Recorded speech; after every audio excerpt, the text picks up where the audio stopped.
આગળ સમાચારમાં વાત કરીએ તો સમાચાર પ્રાપ્ત થયા છે કહી શકાય કે હિમાચલમાં પર્વતીય વિસ્તારોમાં હિમવર્ષા થઈ છે।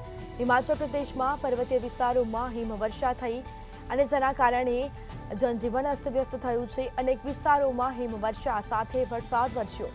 પ્રવાસીઓ અને વાહન ચાલકોને હાલાકી ભોગવવાનો વારો આવ્યો। તો 24 કલાકમાં કલ્પા અને કુકુમસેરીમાં 5 સેમી હિમવર્ષા થઈ છે, જેમાં શિમલા સહિતના વિસ્તારોમાં પવન અને કરા સાથે વરસાદ પડ્યો। તો સમાચાર સામે આવ્યા છે હિમાચલ પ્રદેશમાં પર્વતીય વિસ્તારોમાં હિમવર્ષા થઈ છે। તો અનેક વિસ્તારોમાં હિમવર્ષા સાથે વરસાદ પડ્યો છે।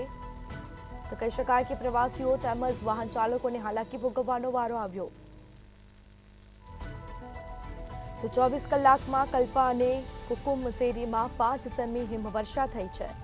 હિમાચલ પ્રદેશમાં પર્વતીય વિસ્તારોમાં હિમવર્ષા થઈ। શિમલા સહિત અનેક વિસ્તારોમાં પવન અને કરા સાથે વરસાદની શરૂઆત થઈ। હિમાચલ પ્રદેશમાં પર્વતીય વિસ્તારોમાં હિમવર્ષા થઈ છે। પ્રવાસીઓ અને વાહન ચાલકોને હાલાકી ભોગવવાનો વારો આવ્યો।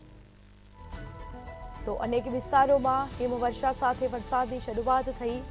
પ્રવાસીઓ અને વાહન ચાલકોને હાલાકી ભોગવવાનો વારો આવ્યો। તો 24 કલાકમાં કલ્પા અને કુકુમસેરીમાં 5 સેમી હિમવર્ષા થઈ છે।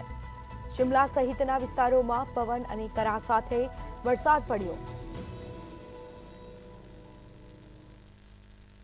તો હિમાચલ પ્રદેશમાં પર્વતીય વિસ્તારોમાં હિમવર્ષા થઈ અને જેના કારણે લોકો મુશ્કેલીમાં મુકાયા।